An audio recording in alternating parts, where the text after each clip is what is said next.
Welcome to my channel, Sunshine Shoulders. I'm Calvin. Thank y'all so much for stopping by again today. I went broke in the Philippines, and here's what I learned. You know, a lot of times when you hear these vloggers talk about people going broke, they're always talking about somebody else. But this is my personal story. I can tell you firsthand what it feels like and what to expect. You know, when I first started coming to the Philippines in 2009, it was all a game to me. I had no plans. I would just simply get on the plane and come over here. Do my 2 or 3 weeks. Because back then, instead of 30 days, you had 21 days. And then you had to extend. But I didn't even know anything about extended. So I just do my 3 weeks and come back home.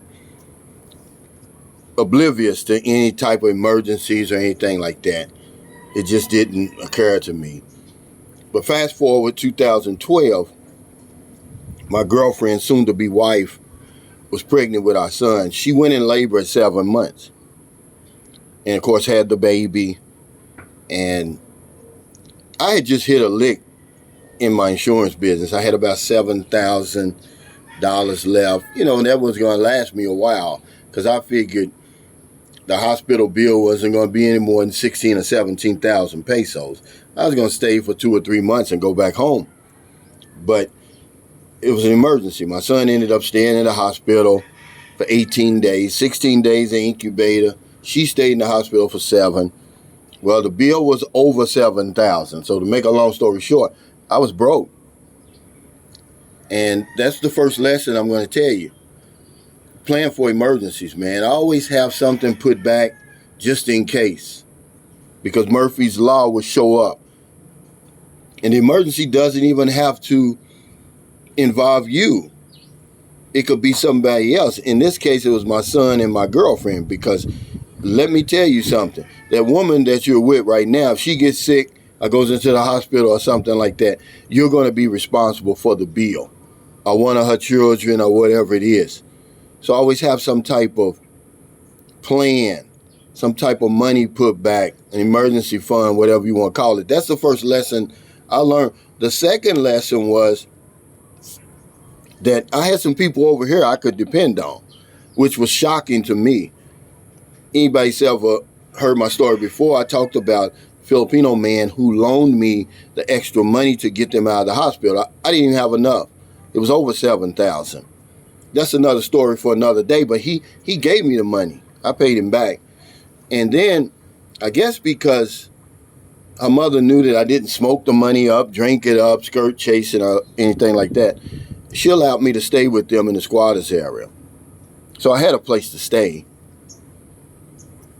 But the third thing that I learned, the third lesson I learned was I didn't have a whole lot of people back home that I could depend on. These are the people who was telling me never to come over here in the first place. And even though at that time, y'all have to understand, my insurance business was booming. I was earning real good money. I couldn't get a chip from any of my friends or family over there. They all were playing broke. So if you go broke, more than likely, it's going to land on your own shoulders. Literally. But the fourth thing I learned, the fourth lesson I learned is there's help over here. Yeah, see, I didn't know anything about repatriation loans or anything, right? Because I was broke. I was getting a little bit of money trickling in, you know, for the time that after I spent that money, but nothing to get home because I had let my ticket expire because that was no big deal. I had the money. You know, I was going to buy my return ticket, you know, in a couple of months and go back home. But I ended up having to contact the embassy, American Citizen Services. And it's a process you go through. That's why I know what I'm talking about when I tell guys to go to the embassy, because I did it. But they don't do it right away. It takes 3 weeks to a month. I can't remember how long it was. Good thing they allowed me to stay with them through that whole process. And you have to prove that you're indigenous. I mean, I guess that's the right word, where you don't have anything and nobody in your family or back home can help you. Before they'll give you that money. And all they're going to do is buy you a one-way ticket home, and then they're going to give you $100. So yeah, you got some help here. But see, there's no shame in my game. Y'all know me. I'm transparent. I tell you this to say this. If you do go broke over here and you do have to reach out and get some help, there's no shame in that. As long as you learn a lesson, because I haven't been broke since. And that was 2012. Here it is, 2023, because I learned my lesson. Murphy's Law will show up, ladies and gentlemen. It may not even be you. It may be somebody else. Maybe one of your children. It could be somebody back home that needs your money. But certainly, you have to have something put to the side, because the woman that you're dealing with, guys, you're responsible for her whether you know it or not. Especially if she's your live-in, certainly responsible. And those type of things crop up. So you could be doing everything right. I was in tip-top shape. I've been in good health for years. And I'm not knocking on wood or anything like that. I'm not superstitious. I take care of myself. But it wasn't me. It turned out to be my son. And yeah, I had to swallow my pride. But I never took it serious. Never took it serious. I would come over here, whatever amount of money I had. That was about as far as my plan was. I knew that this was going to last me X amount of weeks, and I'm back home. Save up money and come back and do it again. But I don't care if you're going to be here 2 weeks, 2 months, 2 years, or the rest of your life. Have an emergency fund, guys, because I'm going to tell you something. The people at home are going to get real shady if you go broke over here. They're going to get real shady on you. They're going to start pointing fingers, all that, I told you so. You got to listen to all of that. And some of those same people, when I got back home and got back on my feet, because all I had to do was just get back to work. I was going to get the money. They were borrowing money from me.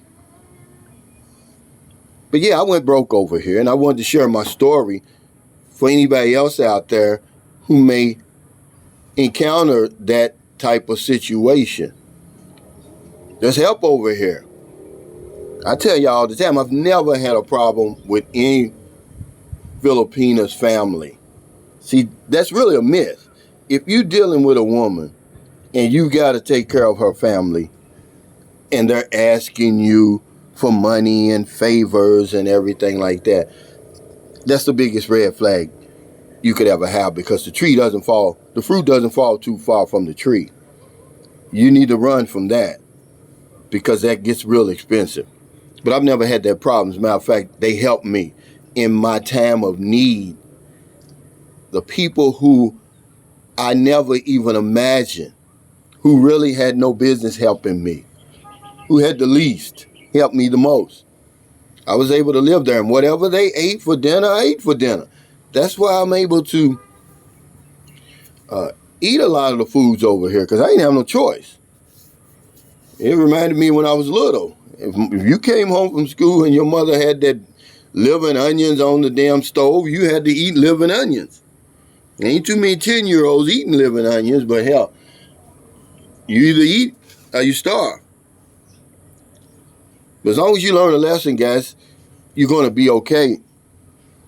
Thank y'all so much. I just wanted to share this with you, because a lot of times when you hear about people going broke, it's always the other guy. It's never the vlogger. No, I'm telling you. I went broke over here, man. I was flat on my back. I mean, all the guys, all the agents that I had trained and brought into the business. Matter of fact, one guy stabbed me in my back. What I did was I said, hey, look, I had my files over my brother's house. I said, go over there and get XYZ files. Go over there, sell the policy, because I had already set it up, and just split the money with me. Well, hell, he did that, but he didn't split the money. He didn't send it to me. He waited till I got home. I was like, well, hell, I don't need it now. and gave me the money. And that was months later, man. So thank y'all so much for listening to this. Learn your lesson and keep going. I have no sympathy for somebody who keeps doing that over and over and over. You're 8,000 miles from home. It's a long, long way. Have a plan. Leave some money at home. Leave some money in the bank. Do something, guys, because anything could happen over here, and it usually does. If you're in America, it's early, you're about to get up. Some of you are still asleep, so I'm going to talk to your subconscious mind. When you go to work, go to the gym, get a newspaper, a cup of coffee, and you see somebody out in the street that needs help, and you can help them without putting yourself in jeopardy, go ahead and help them. If you're in the Philippines, I'm going to upload this about 6 p.m. That'll be midnight. It'll be pitch black. Now a day goes by, I don't help somebody. I did the Are You Smarter Than a Grade 5 Student yesterday. And of course, you're always going to get pushback. People over here, and I'm not talking about Filipinos, I'm talking about Americans, they're just so petty. Other vloggers and just people meddling. I don't have a license to do that. Well, turn me in. That's all I can tell you. You know what? It's just all fun. Guys, I don't need a license for that.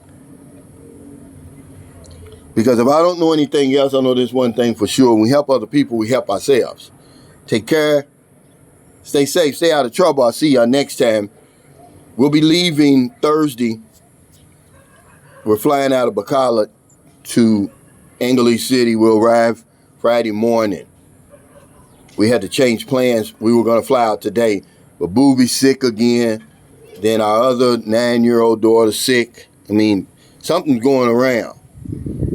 But we will be there for the meet and greet November the 25th.